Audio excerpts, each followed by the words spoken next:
The Big Play Reflog Show is brought to you by ShackNews.com. Shack News is the place to be for all your gaming news, guides, walkthroughs, interviews, and reviews. And right now, they're accepting applicants to join their 4th annual Great Quake Holio Tournament, celebrating Quake's 25th anniversary. They're giving away $10,000 in prizes. Woo! So go to ShackNews.com right now for rules and regulations. Registration and regulations, I'm sure. Yes. And don't forget to check out the Shack News Reader and Shack News Cortex to get even more involved in the gaming community right on their site. So if you're a gamer, Shack News is the site for you. Check them out on Twitter, Facebook, YouTube, and Twitch at the handle @ShackNews and at ShackNews.com. Okay, do you need medical attention? Yeah. What is wrong? I don't know. I ain't no goddamn doctor. Cut back by Chubb. He's to the 10. He's still running to the 5. He dips outside left. He's doing it. Touchdown. A swing of the drive. To deep left. Away. Back to goal. Reflog. It's tough goal for backwards. No. Oh, yeah.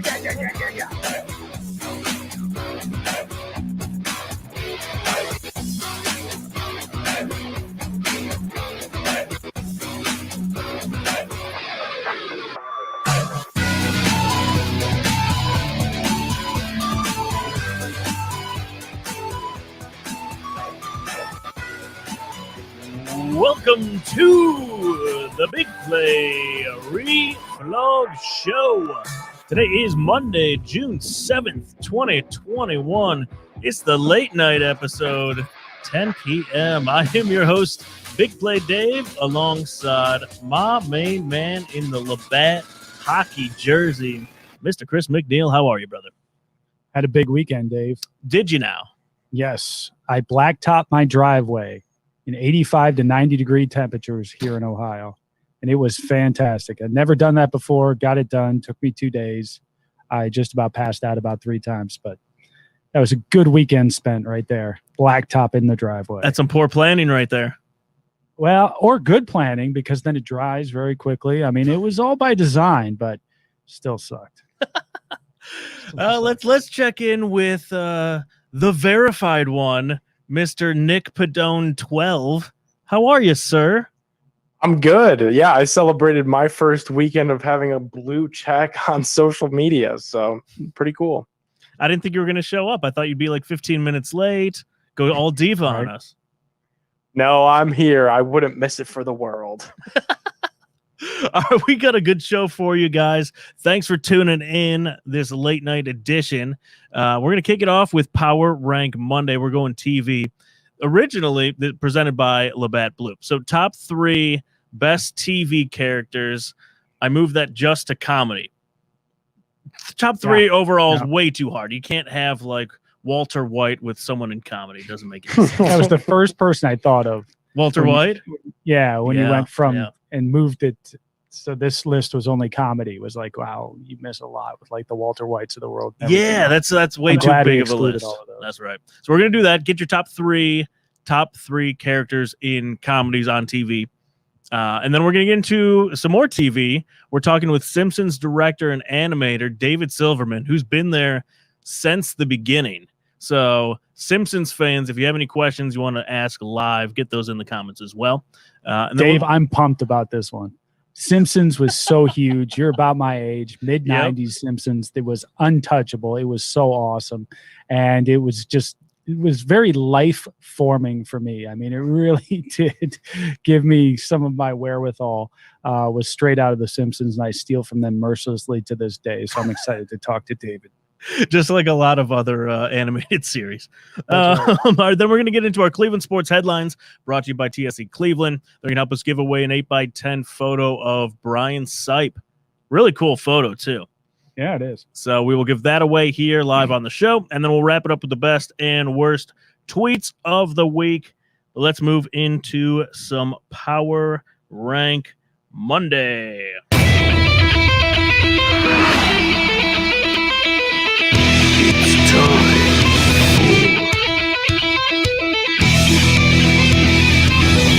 Power Rank Monday.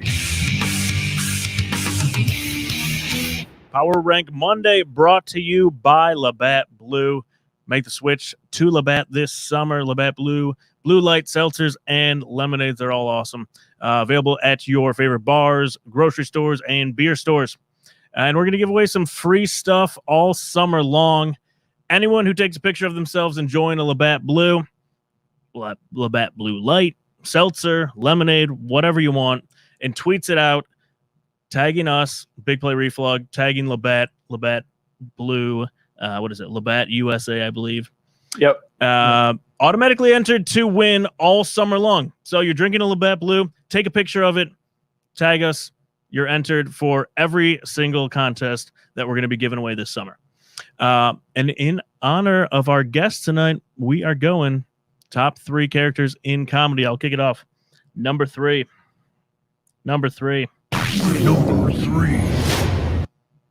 I'm going with so Seinfeld's one of my favorite shows of all time. Honorable mention. I couldn't pick between George and Kramer, so I just left them off the list. I couldn't do it. My number 3, I'm going Steve Urkel. I'm going TGIF Chris. Really? Wow. My kids will watch this. They'll pull the pants up real high. Did I do that? They'll walk around the house. Steve Urkel, like if you go back and watch some of these episodes, him and like Carl, like just going at it, or like when a lady would walk in the room, like his eyes and like his little shimmy. Go back and watch that. It's fantastic. See, I'm surprised you brought up Seinfeld at first, and what was it between Kramer and George for you? Yeah. I'm surprised you didn't just go Larry David. Have you watched Curb? I love you could have Curb. done Larry David and just kind of gotten both of them. That's very true. That is very true. Because George was Larry, right, in the show? George was Larry, but there was a lot of Kramer. And Kramer was supposedly just like in the series, that was his neighbor. But I think he combined characters at times as well. Yeah, we got Shane Garrett says Kramer, Woody, Doug Heffernan. That's a good one. Love some Doug Heffernan. All right, my number 2. Ron Swanson, one of the greatest bosses of all time, Parks and Rec. Can't really beat him. Greatest mustache on TV. And my number 1. My number 1. The greatest boss of all time, Michael Scott. You can't beat him.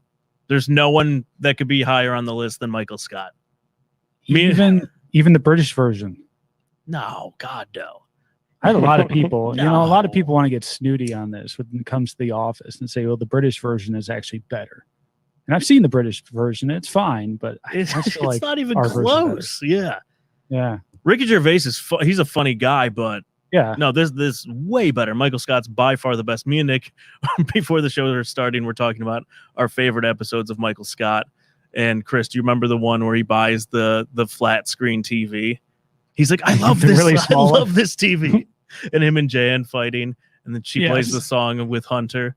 Took me by the hand. He's watching it standing up. Make It's like me a up in the man. corner. Yeah. The little TV. He said, sometimes I just stand here and watch it for hours. You can't beat Michael Scott. All right, Chris, what do you got? Top 3. My number 3. Going Trailer Park Boys. How about Bubbles? Have you guys seen Trailer Park Boys, first of all? Yep. Bubbles is I fantastic. watched that like in 2 weekends, the entire thing. It was so good. Yeah, and Bubbles just adds just a different element to that show. He's just fantastic with his carts and his whole business on the side and the cats and the glasses and how he's kind of the heart of the crew too. So you got that thrown in. Bubbles is just a fantastic character. I think if I had to pick one, I'd go Ricky. Yeah, I could get that, but I don't know. Ricky's just dumb, right? And Ricky gets him into all kinds of things, whereas Bubbles got a little bit more depth to himself, as a character. So that's the reason I put Bubbles above Ricky. I even like Julian. Fair. Julian's right up there with Julian, Ricky. oh, yeah. Just because he's always got a drink in his hand. I mean, how do you do that? Like going through the sewers with the drink. He gets into a car accident, pulls the drink out. He's in prison with a drink. I mean, it's pretty amazing. Yeah, it is. My kid the other day, my middle son, he was like, Dad, can we get some jalapeno chips? I was like, yes, Ricky. He's gonna make it. Dave, you're raising those kids right. Heck yeah. My number 2. Number 2. You guys watch Rick and Morty? I love Rick. Rick from Rick and Morty is fantastic. Never got into it. So the entire series kind of started from Back to the Future, from Marty and the professor in that. And it was kind of taking that to the next level with these two. He moves in with his sister, who's Morty's mom, and not his sister, that's his daughter, excuse me. He's the grandfather. And they go on all these crazy missions and crazy adventures, and it's just a lot of fun, a lot of sci-fi stuff and just crazy things going on. And Rick's just fantastic. Of course, he's drinking the whole time. He's like completely S-faced the whole show. And he's just a fantastic character. My number 1. Number 1. Numero uno. I think I'm playing to our guest a little bit, but not much, because this guy stands alone, and that's Homer J. Simpson from The Simpsons. Wow. He's fantastic. Looked up to him as a kid. Still look up to him to this day. He's just a fantastic character. He spurned so many other characters that were like him. He has done so much. He's kind of, when you look at his career, like the Forrest Gump of animated characters, because he has gone to the moon. He's gone to space, right? I mean, he's held offices that he shouldn't have held throughout his lifetime. I mean, he's done some fantastic stuff, traveled the world, and most importantly, been really, really funny for many years. So Homer J. Simpson gets my number 1. That is a good one. That's tough to beat. Just barely beating Bender Bending Rodriguez from Futurama. Did you ever watch Futurama?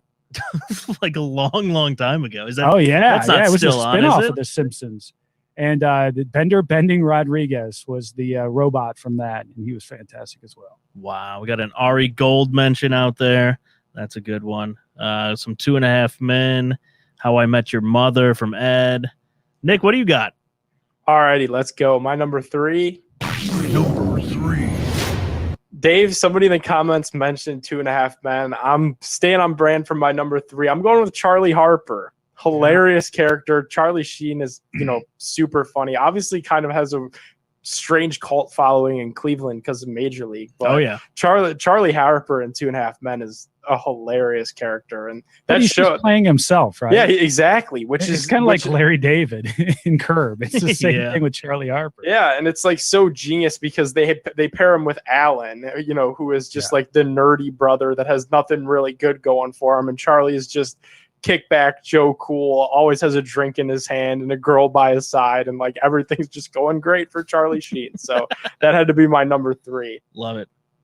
And with that said, the Ashton Kutcher episodes, awful. Can't do it. Never watched one. I've never actually watched one of those. I just assumed they were awful. They're tough. They're tough watches, especially because like Charlie was so good. Like then to have Ashton Kutcher try to play Charlie, it doesn't compare. All right, number 2. Number 2. I had to throw a cartoon into mine due to, David Silverman coming on, and I had to kind of go to my generation of things, which is Mr. Krabs from SpongeBob SquarePants. I always thought he was a funny character. Mr. Krabs, come on, you can't come. Nick, he made my 9-year-old in upstairs right now. That was on his list too. So congratulations. Yeah, he's a good character. The beef that he has with Plankton is hilarious. The fact that he's like this business mogul, but he's cheap, and that like SpongeBob kind of carries his entire organization is so like capitalist. It's so woke. Also, like every it's so woke. So woke. It is. Like speaking of woke, like every character on that show, I don't know if this is serious or not, has something to do with like the 7 deadly sins. Like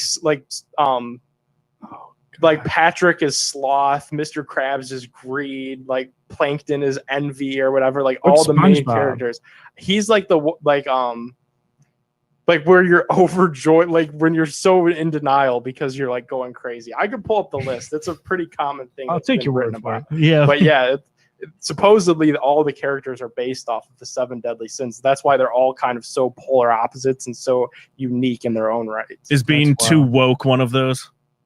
No, but I think the show as a whole, when you take kind of the 1,000-foot view, is pretty woke. Yes. Me and All right, Chris. Me and Chris agree. My number one. Numero uno. I couldn't pick anybody else. I thought of picking somebody else just for argument's sake. You know, you could bring up Creed Bratton. You could bring up, so many different people from The Office, but Michael Scott is it. Can't beat it. With no Steve Carell, with no Michael Scott, The Office isn't the, classic that it is today. And like people are still binging it on Netflix years after it's been done. So Michael Scott is my It's not on Netflix right now. Oh yeah, Peacock. That's right. Yeah, that's right. I got it all in on Netflix before it went away. Yeah. Still holds up. Yeah, I think you would buy the whole series on Amazon, which like why would anybody do that with all the no idea.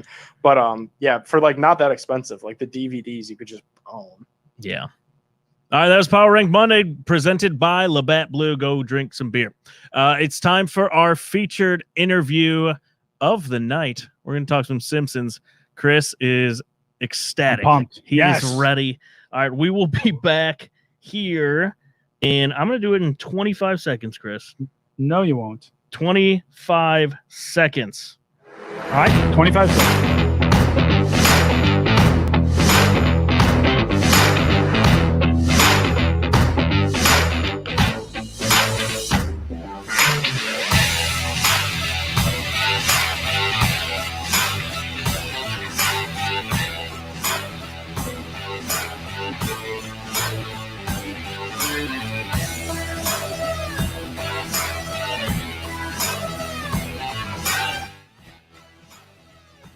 Already on the line. Oh, yeah, you did it in like about that, 25 Chris? seconds. You like that? You're flexing here tonight. That's Very right. nice. We have the Simpsons animator, director of the Simpsons movie, the tuba in the background. So many tubas in the background. Mr. David Silverman, look at this. How are you, sir? It's an honor to have you on the show. Hello, gentlemen. What's going on? I'm sorry we interrupted your trivia night. We got our wires crossed a little bit. We messed you up. I apologize. That was my fault. This is Reflog, Chris McNeil. I'm the guy who was setting it up with you, and I kind of messed that up, David. I apologize off the top. It won't be too tragic. I think they can. The team can. Well, I'm on a team, and I think they'll suffer without me for a few minutes. So that I'll be late. So all good. All good. That's right. All right. So let's get right into this thing. But before we do, I have to. What is going on with the tubas? That is a fantastic room you have going on. Yes, this is sort of the office and music room, and I don't think you can't really see if I can adjust one of the tubas in the back. Oh yeah, this is there we go. You can see the other sousaphone. That's the flaming tuba. Nice. In the far back. Hence the propane hookup. And this is my normal sousaphone that I play normally. This is more for I record on that one and et cetera, et cetera. That is sweet. That. All right, so we've had a lot of guests on. You win for the best background. I think so. And it's real for a change. Yeah, right. So you've been on The Simpsons. I didn't stage this at all. No. It's always like this. Oh, that's awesome. You've been with The Simpsons forever. Or ever in a day, yes. Yeah. Does it ever get old? Like, how do the writers and this team keep coming up with such an incredible storyline, and you just keep it going and going and going? No one's been able to do that but you guys. Well, it's interesting, too, because now, for example, one of the co-executive producers is Matt Selman, and he was a fan of the show when he was younger. So that, I think, is one of the secrets in terms of the writing and even the animation staff. Is a good portion of the staff now grew up kind of on The Simpsons as fans of the show. And that, I think, has helped feed into the talent, the creativity, and the inventiveness. Because it's like, well, now that I'm writing on the show, I want to be inventive and come up with new material. The other thing that I would say keeps it alive and inventive is The Simpsons has always been at its core sort of like a satire commentary on, cultural mores, icons, and so forth. and that keeps changing. So we always get fresh new material. The other thing that never goes out of style is stupidity. So it's always a great healthy dose of stupidity to make fun of, and that doesn't seem to be running out. There's an understatement. Yes. Speaking of stupidity, like I remember as a young kid watching The Simpsons growing up, and I loved like the animation of Homer burping and things of that nature. My parents didn't love it because he'd be burping, drinking beer, and they're like, "What are you watching?" And then I'd sneak into the other room and watch it some more. One question for you: what was the target audience when you guys started the whole thing? Very curious to hear that. Before I to answer that question, I'd say we apologize for the inconvenience. That said, I think Al Jean, a longtime writer slash producer slash showrunner, put it best once that it's always was aimed at an adult audience, but kids are invited. Maybe caveat emptor, but they are invited. So the animation is really cool. Do you have any favorites? Because it's so iconic and unique. What do you have any favorites that you've created over time, like the burp or the choking or anything like that? Well, those are two. Certainly, the choking was. I did the very first choking. I'll try to find that if I can. I don't know if I can share screen here or anything like that, but in any event, yeah. I gotta say one of my favorite animation bits, and I'm glad it became kind of iconic, is Homer skipping in the land of chocolate. So yes. that was a good one. Homer's triple bypass, Homer having a heart attack, that was a good one too. Homer saying, "Marge, you're living in a world of make-believe," was a good bit. Homer going no TV and no beer, and go Homer something to no mind if I do. That was a classic Shining takeoff. The Shinning, excuse me. I don't want us to get too. Yes, that's right.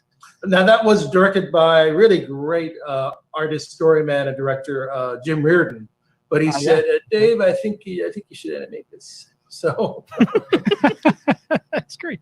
And I think it was you. One of the Tree Houses of Horrors, where he's going through the art gallery and he gets really freaked out by the dogs playing poker. Wasn't it your brain? Thank you. That was another one where I just said, "Oh man, Dan Castellaneta doing Homer did such a great reading. I really got to animate this." And I was actually experimenting with different approaches to the animation at the time, so it was a lot of fun.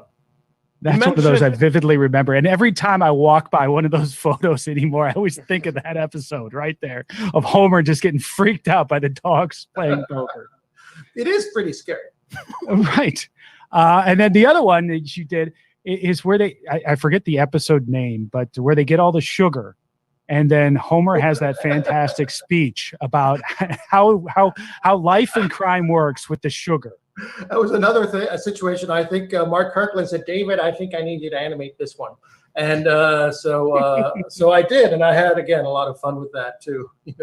Cluck their tongues, stroke their beards. Again, another great reading from Dan. A very, very funny writing to start off with, and then a great histrionic reading by Dan, and then then it's it's the animation's turn to carry the ball. One of the ones I just watched is the one where Homer goes and tries out Sheriff Wiggum's chili. And it's the famous one where, he puts the wax on his tongue so he can have all these chili peppers. And then he goes off and has this odyssey where he's trying to find his soulmate. From what I understand, you did all the animation for that portion. And in fact, you kind of kept it in-house. You didn't want it going overseas. Is that correct? Pretty much, yes. I did all the psychotronic animation. Pretty much, every drawing. Now, of course, it went to the Korean studio. I think it went to ACOM. I can't remember which one. And they, of course, did the cleanup and the back then painting on cells. But all the animation, I basically handled. The majority of those, certainly all the Glorpy animation where he's swimming around. It's trippy. I was just watching it with my son. And I'm like, whoa, this is crazy. Because I hadn't watched that episode in a long time. Well, I'm glad because, when you do it, you think, well, I think this will be interesting. So, it's one way for me to draw it and react to it, but you never really know how. Well, it's good. I'm glad to hear that was the desired result. What's cool now, and I'm sure you get this from a lot of people from your original target audience, and I'm now 42. I'm now introducing my kids to The Simpsons, and it's such a neat joy to see them like seeing, I can play these jokes in my head from the mid 90s, especially just nonstop. And I remember all those episodes, then see my kids see it for the first time. Like in that episode where Homer kicks the turtle, my son just went nuts, just started dying, like belly laughing on that one. And it's just so great to see that experience. That is fantastic to hear. I got to say, that's really great to hear because, you don't know, how successive generations will enjoy the show. And now I guess I can say that because we're going into our 4th decade. That's crazy. I'm now an old man. How has the animation changed over the years? Now it's more, I imagine you get a lot more computer heavy with what you're doing. Has that had a big impact on the show, on what you do, on what your day-to-day looks like for it? Well, yes. Well, what it does is it makes the shows actually more complex. Because we do use a computer we didn't use a computer actually even very early on, back in the days of the Amiga computer. For anything mechanical, we started doing that and then we got into that, for any vehicles and so forth, which I would say a majority of shows do, but what really helped once we became computer compositing, and now we basically draw everything in computer programming. I mean, computer, compositing programming.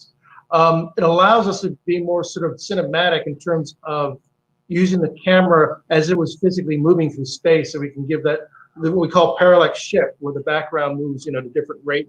So you don't feel like you're zooming into a flat image. You feel like we're actually moving in a cartoon space. So that's sort of like in a broad sense, one of the great advantages. And also, it allows us being, digitally composited and painted, that we can be more inventive with the backgrounds, maintaining the style of the show, the integrity of the style of the show. But we use more like sort of shadow effects and, gradations in the background. And also we can do more interesting, I would say, mock-ups and parodies of like other artwork or posters or and so forth. And basically it allows us more artistic freedom, I think. There can be a tendency of the animation gets a little stiff now and then, but we're getting more conscious of that. And it's been actually, I'd say, a number of seasons now. We've gotten much better and much looser. We didn't get too stiff in the animation. And we actually have a number of ex-Disney animators who had gone into computer animation and said, you know what?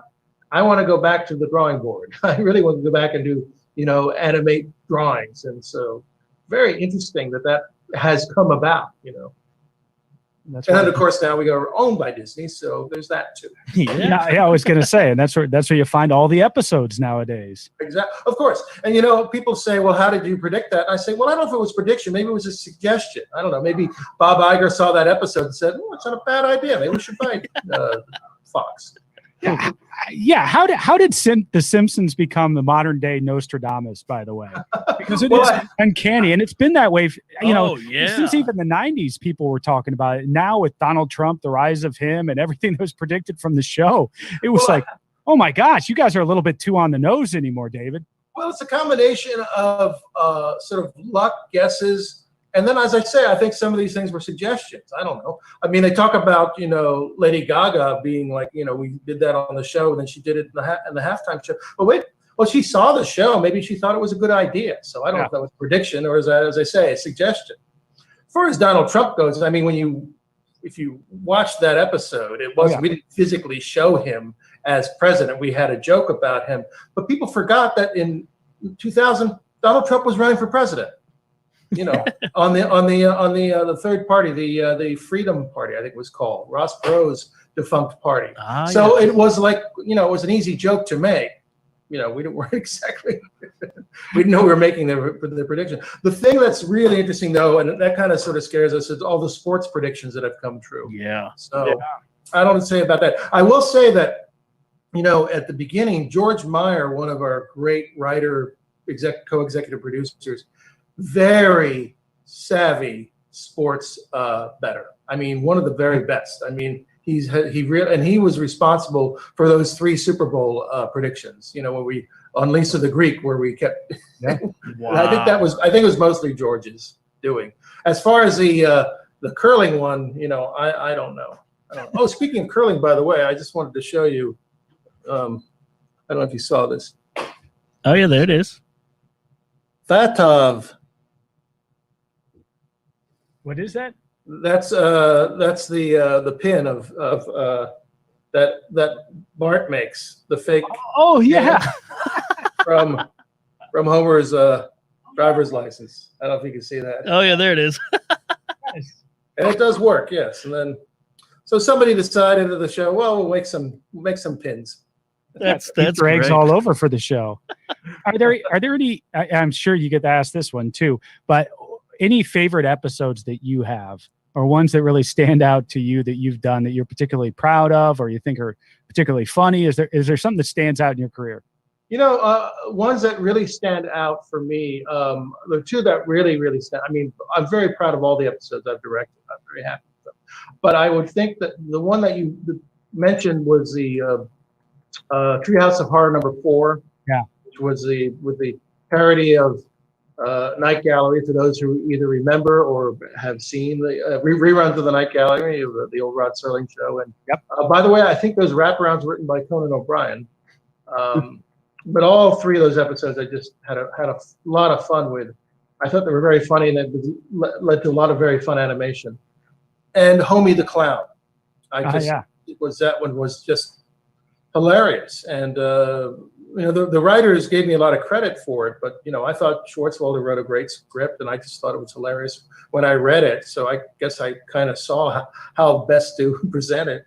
But those two kind of stand out in my mind. Although Homer's Triple Bypass is great, Black Widower is great, and the very first Raven sequence I did in the first Treehouse of Horror, I'm very happy with. I'm even proud of the very first episode I directed, even though it was not the first one shown, was Bart the Genius. I mean, it's it probably looks crude, and hey, we're just getting started and making it up as we went along, literally making it up as we went along. I remember actually we didn't have a design department really at the time, and I was driving to work, said I got to design Springfield Elementary, and I was driving and I looked over, oh, it looks pretty good. I'll base it off that. So.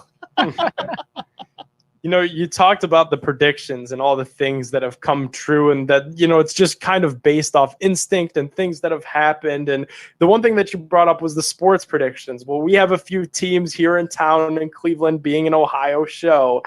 Could we expect any Cleveland Simpsons predictions that could come true in the near future? I am not one to know about those things, but maybe you can never know. I'm not in the writers' room all the time, so I don't really know what's happening in that regard. But hopefully we do. I like that. Yeah, definitely. We have some passionate people up here that I feel like would be quite excited if they see a Simpsons episode where the Browns and a Simpsons baker wins the Super Bowl. Well, okay, I'll make a note of it.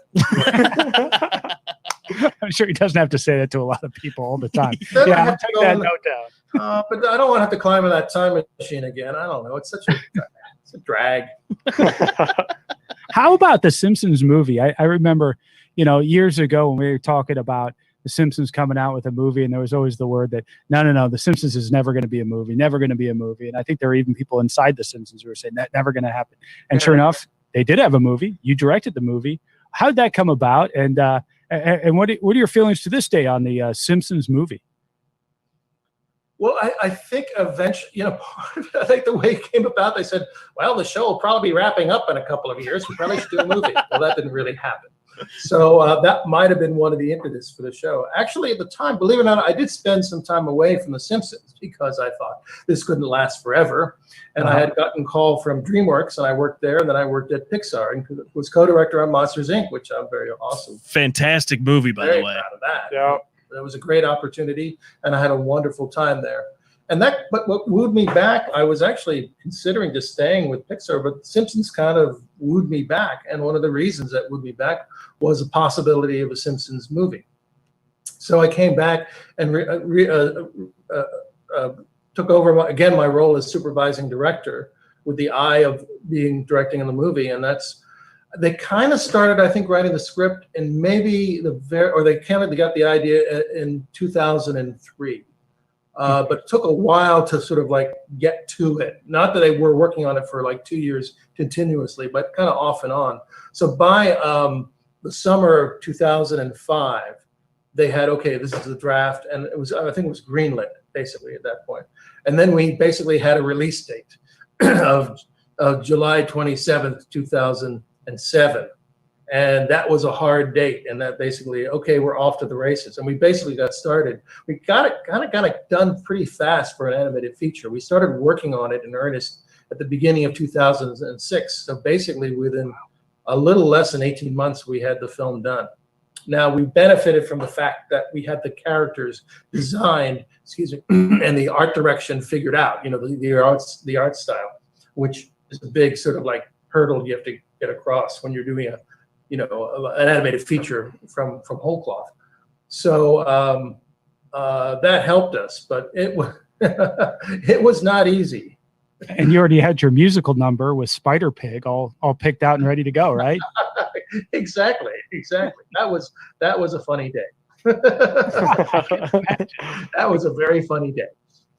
Now, since you worked at Pixar, you worked with The Simpsons, what was the culture like between those two? I'd imagine they were, at least at the beginning, back when Pixar was kind of doing the Monsters, Inc. thing and The Simpsons as it's evolved, I'd imagine those cultures were pretty different. What was it like working at those two places?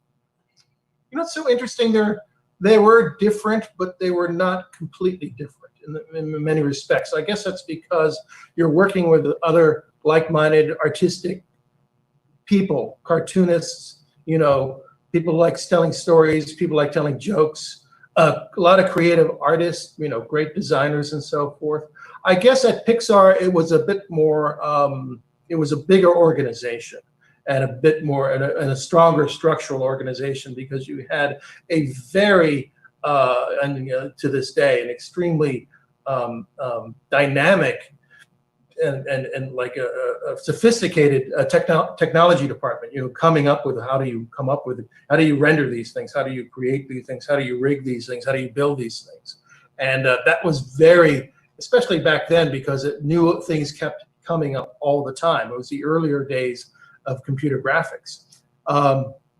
So that certainly was a different part, that component of it. And yeah, so I guess it was a bit more, sort of structured in that regard. But I don't know. It's hard to say. Basically, when you're there, you're kind of there, and you just sort of like you just kind of slip into it. It's a different team, ladies and gentlemen. David, we have a live comment. They want to know what's one of your favorite, least known pieces of work that you've done. Oh, you mean sort of outside of the show? Yeah, just something that you've worked on that some people don't know about. Well, that's a doozy. I didn't talk about that. The tuba. Yes, playing the flaming tuba at Burning Man. How about that? Yeah, there we go. I mean, people. I don't know if it's not people know the film, but I did get an opportunity to work on Ice Age, the very first one. Yeah. Oh, no kidding. That was a Fox production, and the very creative fellow that created Illumination animation at Universal, in Despicable Me and the Minions and all that. Chris Meledandri used to run the animation department at Fox, and he was sort of connected to when Blue Sky was first acquired by Fox, and they were doing their first feature, and so I was involved in that respect. So that was a lot of fun. That's very cool. One more before we get you out of here. You're on Twitter. Back to trivia. He's got to get the trivia. I know. Last one. We're holding him. I told him 20 minutes. We're running over. So all right, last one. Homer. It's all right. I think they can. I'm having a very good time, and I'm sure they can survive.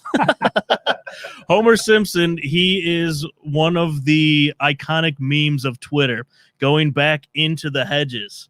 Is there any? Is there any other gifts that you want Chris to start promoting from Simpsons on Twitter? Because they don't get enough love, right? Yeah. I don't know. I guess they're all kind of there. I don't know how. You know what I haven't seen lately for some reason? I don't see I Am Evil Homer. I Am Evil Homer. But probably that kind of relies on the maracas. Yeah. All right, Chris, bring that one back.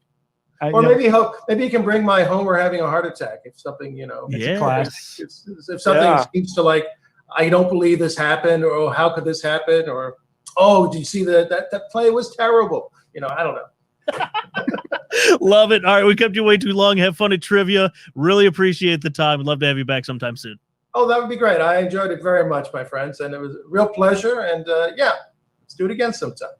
Sounds Thanks, great. David. All right, Thanks, David David. Silverman. Take care. Thank Bye, you. everybody. All right, great stuff. All right. That was awesome. Fun, wasn't it? Yeah, thanks a lot. We'll let you get going. Okay. It was a lot of fun. Great to meet you all. You as well. Thanks a lot. We'll see you online. And Yeah. Take care now. Sounds good. Love that. Love that. This happens from time to time. I feel like we should always do that. What's that? Do the Debrief. the I debrief? always feel bad when we're like, all right, goodbye. And they you don't just leave and then I drop just them. remove them. Yeah. That was great, Chris. Yeah, isn't he great? I Oh my knew he God. would be a good storyteller and a talker about the show and everything. He goes around to college campuses, and if you ever get a chance and to see him speak, he's fantastic. So look for him at Comic-Cons, at college campuses, coming to a campus near you. Love it. David Silverman. All right, what do you think? Headlines? Let's do it.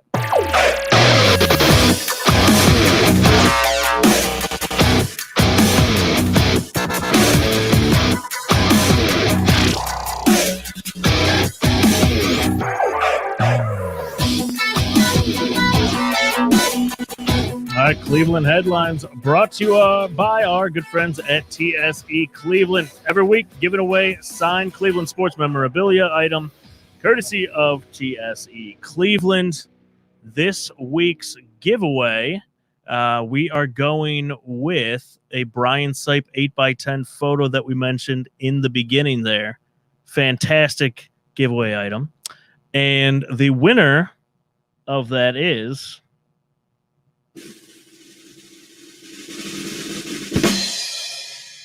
Matt Hoffmeyer at Matt Hoffy 2, I believe, on Twitter. At Matt Hoffy 2 on Twitter.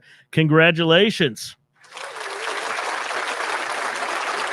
We got a new Brian Sipe to hang up in the man cave.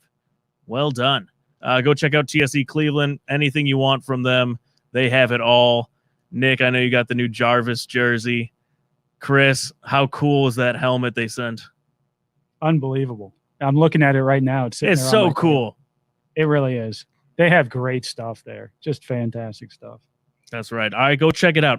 All right, Chris, this is the moment you've been waiting for. I know The Simpsons, David Silverman, that was number 1 on your list. This is a close number 2. Interesting. The Indians have brought up the assassin, Bobby Bradley. He's on pace to hit 800 for the year. He hits a home run 20% of his at-bats. That's right. Chris, how excited are you? He'll finish with over 100 home runs, I think, on this pace. Easily. I'm excited. Come on. We needed the assassin back up here in Cleveland. We need a little bit of juice.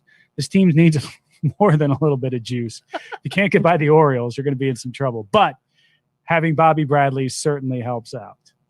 So do you think he can keep it going? You think he can be that spark for this team? Of course. Come on. It's the assassin, Dave. I'm surprised they sent him back down just because he was batting like .050 or something. But nonetheless, he's back here, and he's back here to stay, baby. Bobby Bradley, the assassin, he is going to pave the way to a new future of the Cleveland Indians, or whatever the heck we call ourselves. Heck Go, yes. Bobby Bradley. Go. That's right. It's been a weird year, as we talked about last week. Ahead of expectations, I think. But like, you watch each one of these games, you're like, oh, this is fun. And then you watch another one, we lose by like 35 to Baltimore. 35. Like, what is going on? Yeah, any of those early games we had on this season, we're losing every time we played Baltimore. I mean, what's that all about? We got them again here in another week. Yeah, I think 4 games at home. And we got this bizarre schedule where you have today off, then you play St. Louis for a couple of days, then you get another day off. Then it's opening day again, Dave. On Friday, we get Seattle in town. It's just kind of a weird up and down here. And I don't know. This month, when we looked at the schedule last show, it's just kind of a weird month, and I hope that they can keep sailing and not stub their toe too many times against teams like Baltimore. Nick, any thoughts on the Indians before we move on from them? I tweeted it out. Some days I feel like they're going to win the World Series, and then He tweeted that from his verified account. So well, yeah, was that from the verified account, or was that from a backup? Or okay, no, it wasn't from the burner. That some days I feel like they're going to win the World Series. Some days I seriously question how they are over 500. Yeah, it's true. Weird year. We've been that way with the Indians. Yeah. It seems like too many times here in the past few years. Now, and you know what that leads up to? Playoffs a lot too, which is good, but man, they're frustrating to watch. Yeah, you know what that leads up to as well, Chris, is you get to the playoffs and then they just don't do anything and embarrass themselves in the first round. Yeah. I like how the name change, like, what was it, like 1,200 names they were down to or whatever? 1,198, Dave. They carved out those last two. I love how Dolan won't pay for a player, but I'm sure he's paying some consulting firm in like LA or New York to come up with like the most gets us name for the Cleveland Indians. And they're going to come back with something horrible like the Cleveland Rockin' Guardians, or like that's what Cleveland wants. I saw that one. Citizens. Yeah. Huh. Somebody was saying citizens today. And it goes with the block C, and I'm like, where does that even come from? Same with like municipals creeps me out. Oh, I don't like that one. Too long. You have to explain it. Well, that's like the Mets. That's like the Mets is not the Mets. Metropolitans, right. But I don't mind the munis. I'd rather have the munis than the spiders. No. So would you guys do spiders? I would do spiders. After the options that I've seen, I would 100% do spiders. Dave, where are you at on spiders? I don't like spiders. I don't think they have the copyright to that. I don't know if that would even be on their 1,198 list. Can you imagine? They don't have the copyright to that because I think they came out with the ones that they patented or licensed or whatever. Wasn't on there. Wouldn't it be funny if like Homage had it?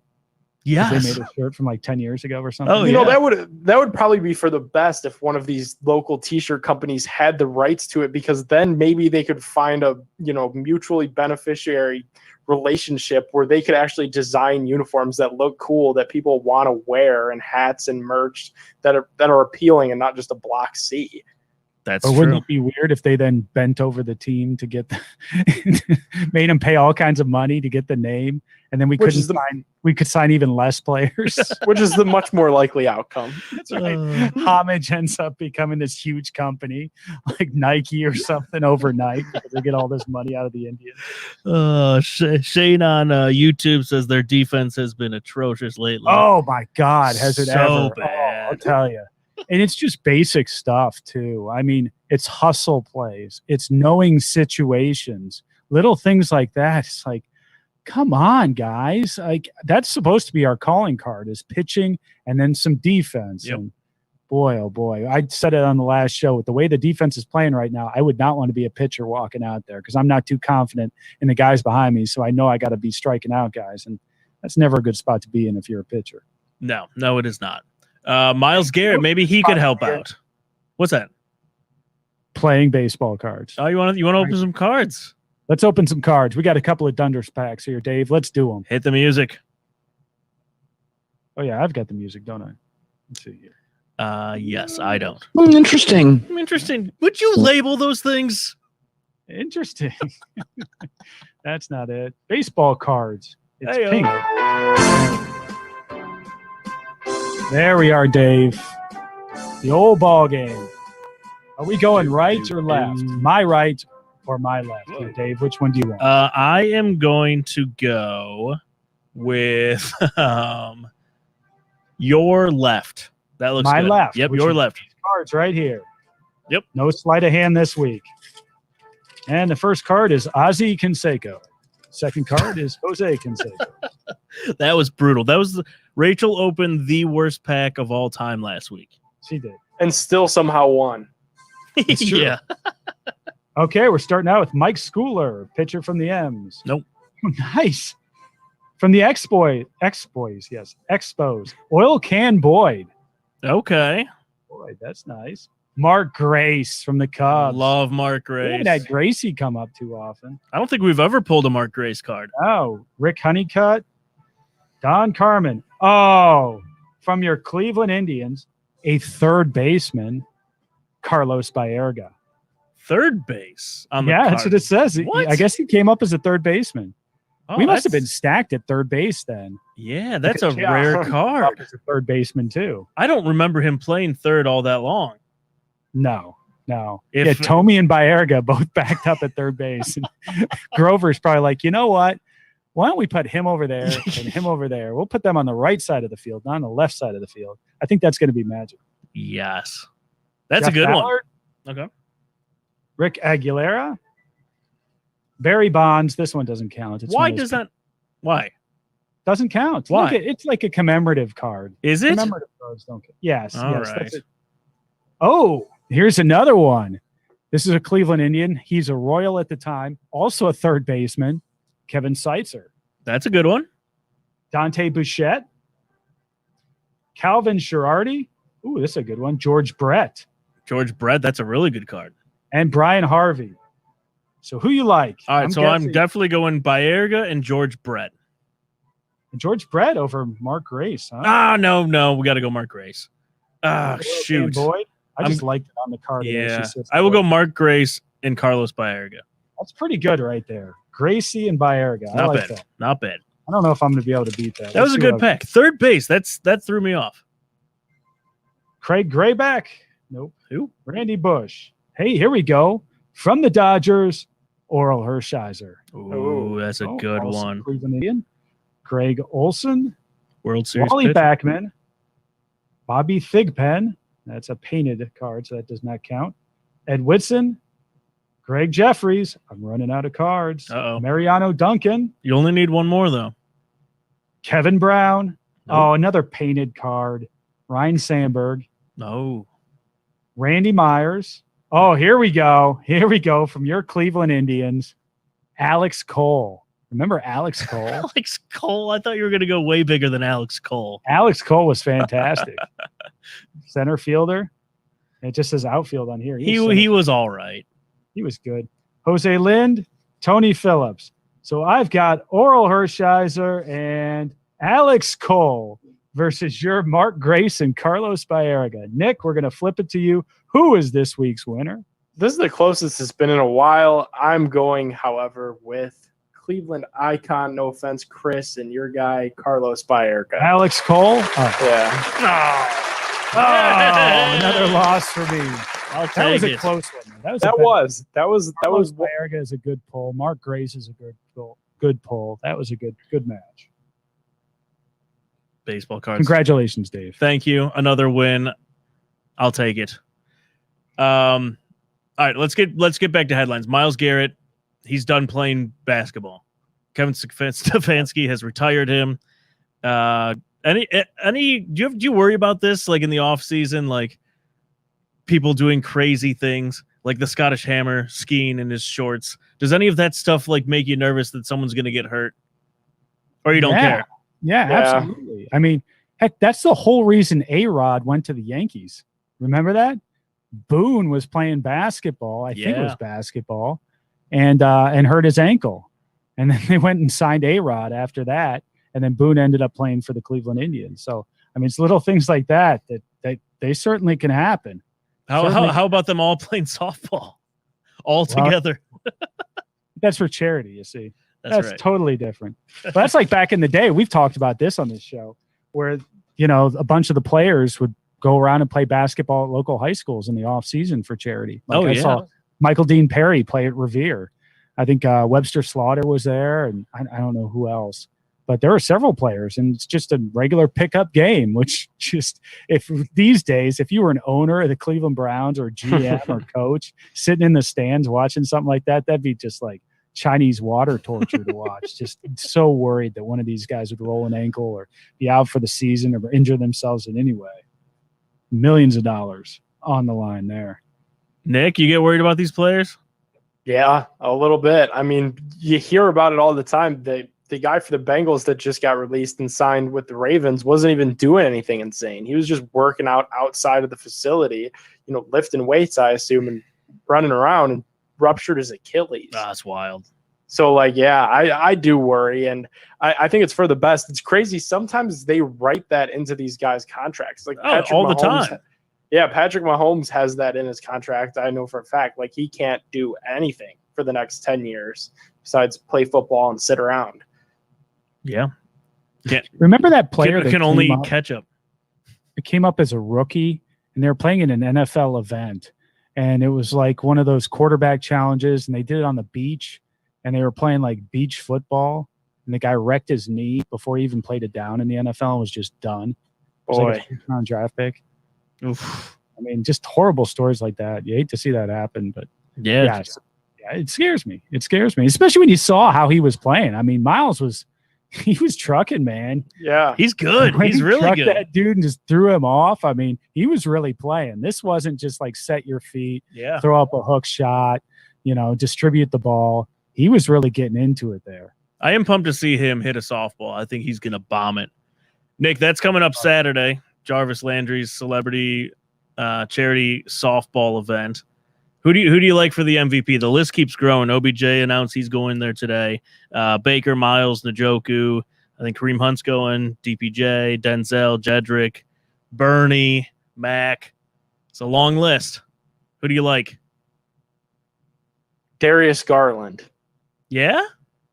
I don't know, dude. It's gonna it's so cool to see them all hanging out in a nice setting, but Yeah. they're football players. It's like an all-star game. You don't really care. It's more about the hangout. Yeah, exactly. And it's cool for the fans too, because it's all Browns fans in one spot. This will be the biggest probably hang since COVID. Browns fans couldn't kind of congregate in the Muni lot and do tailgate activities last year. At least they weren't supposed to. And you didn't see many videos of that kind of stuff. So this softball game is kind of the first thing, and it's for a charity, which is a good thing. But as far as entertainment value goes, probably Miles. David Njoku is huge too. So Yeah, if he he could, is. if he could get one off the right part of the bat, I could see that one going a whole long way. I think though Miles and Baker are coaches. Oh, are they? Yeah, so I don't even know if they'll play or maybe they'll pitch. I have no idea. It's in the contract. They're not allowed to. Last time I covered this thing, Jake and Logan Paul participated. Oh, did they really? And they were two of the most athletic people out there because they were actually kind of trying, and they made contact a few times with the ball, which was few and far in between. You love those guys. No, I don't. I just think they're very good at what they do. They're super entertaining. By the way, what did you think of that fight? It happened. Made some money for a lot of people. Yeah. I didn't spend $1 on it, so I was entertained. It happened, and they made a lot of money. So in my eyes, everybody was a winner. And in the fight's eyes, also, everybody was a winner. So except for the sport of boxing. Yeah, that was tough. And they were talking about that on TV and the radio. And it sucks too that you have Floyd Mayweather, who is the icon of the sport, that's still active in it, and he's kind of just tarnishing his own thing that he worked so hard to build up. Yeah, but he's he the worst. Care. He's the worst. When he retired, I was so happy when he was gone. Every one of his fights are the worst fights ever to watch. You knew this was going to be the same thing. I didn't have any expectations going into this. Okay, it's going to be him just ducking and hugging the entire time. Who cares? And that's surely enough he just found the biggest person that he's ever hugged before and got to do it in a ring and made probably twice as much amount of money that he made in his normal fights earlier in his career. It was wild. And that was my thought too, Dave. It's as somebody that had watched Floyd when he was actually boxing professionally, after each and every one of those fights, people would be irately mad because it was a waste of money because he's just super fast and agile and skilled in doing so, just playing defense. But that's not what you want to watch. So I knew you paired that with the fact that it's Logan Paul and people already hate him to begin with, that there was going to be some outrage this morning. And surely enough, there was some outrage this morning. Chris, I actually don't think it's bad for boxing. I actually enjoy it. I think they should keep doing stuff like this. Just no Floyd Mayweather. Dude, you know the next one is going to be Floyd against Jake, though. His brother is just going to get a stab at it. I don't know. I think it's more of a wake up call for boxing. I think boxing Yeah. needs to kind of figure their stuff out and look at what's going on and what's popular and be able to modify what they're doing. I mean, you just watched an exhibition where there was no winner there, right? I mean, Right. everybody made money, but there was no winner. It was a draw at the end, right? So I think, but everybody tuned in and it was something to talk about. Whereas boxing will have legitimate events that people will not have the same buzz for, you know. Or so they don't market. Yeah. Yeah, You don't even know they what's gotta on. learn that angle of it.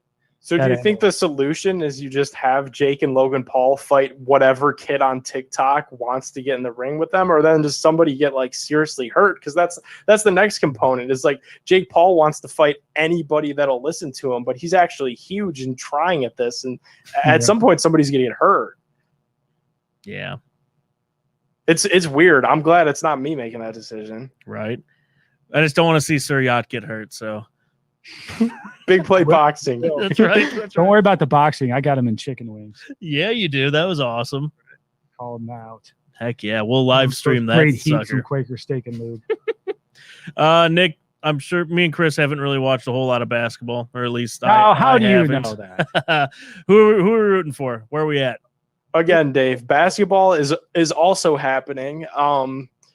Dude, it seems like it's going to be one of those icky feelings where I'm going to have to take a shower after the NBA championship is all said and wrapped up, because it looks like it's the Brooklyn Nets and everybody else is playing for second place. It's going to be another bought title. They're without James Harden right now, and they're up 2-0 over the Milwaukee Bucks, who have Giannis, who is one of the best players in the league. They got Drew Holiday, which was a sought-after player this offseason. You know, Chris Middleton signed a big contract there, and they're absolutely dog-walking them without James Harden. Dog walking. That's a great line right there. KD is really good. I hate him. Kyrie is really good. I dislike him a lot too. It's tough, but I don't know, especially because the first round of the playoffs were so exciting. And, you know, the Clippers came back against Dallas, and the Lakers and the Suns were interesting, and New York and the Hawks started out interesting. But now it just seems like we're kind of seeing the real picture of everyone else doesn't have that great of a shot against Brooklyn, because they just look otherworldly right now. All right. Someone beat Brooklyn. We don't want them to win. Oh, then if that happened, then it would be back to legitimately fun, because then it's just like wide the Jazz open. win. I want to see somebody like the Jazz or the Nuggets, like a team like that. Oh, if they win, then this season is easily forgotten, and I don't care. Right? Yeah. I mean, those are the type with of you. team. You know, it's just like, okay, the Jazz won. Okay, whatever. Who cares? All right, we're going all in on the Jazz. You know, Jazz. we get to do the ping pong show in a couple weeks. Oh boy. No, we don't. We get to do best and worst tweets of the week. Let's go. Fire them up.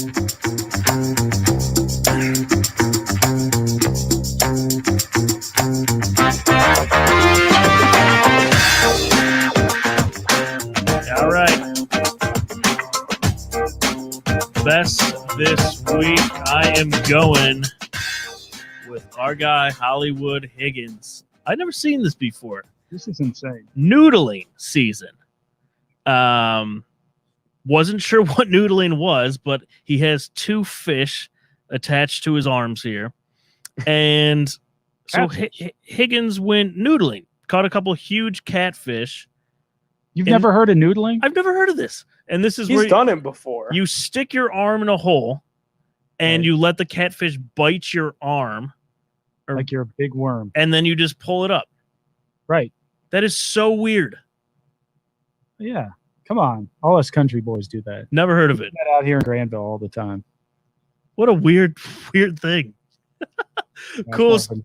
Yeah. I never heard of it, Yeah. but Yeah, you could get, I mean, he those did things well. are, He did you well. can see the ones in these pictures. They're big, and man, Oh, those yeah. things, I don't know. You've got to have a lot more strength than what I've got to be able to pull one of those fish up, from what I understand. And Yeah.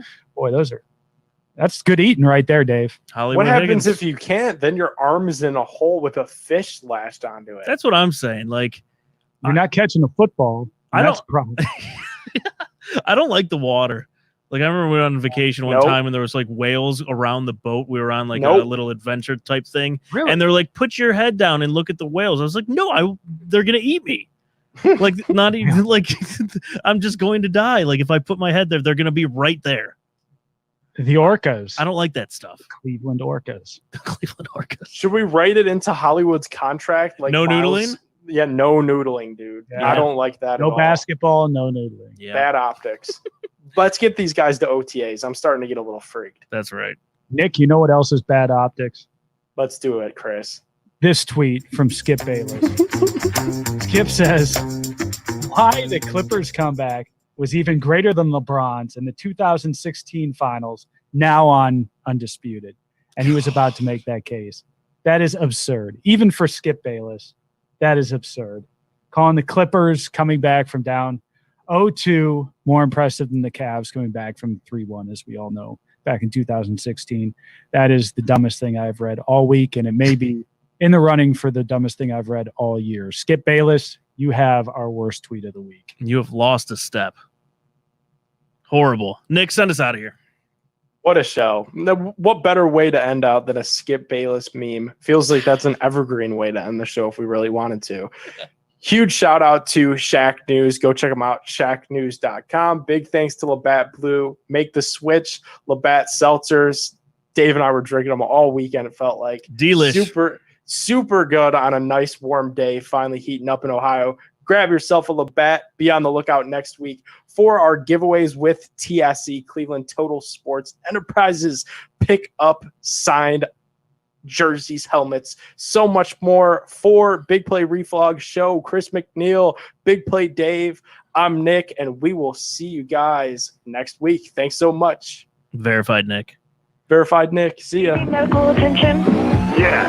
What is wrong? I don't know. I ain't no goddamn doctor. Cut back by Chubb. He's to the 10. He's still running to the 5. He dips outside left. He's doing it. Touchdown. Swing to the 5. Ready, left, away, back to goal. Reflog. It's tough to go for backwards. Oh, yeah.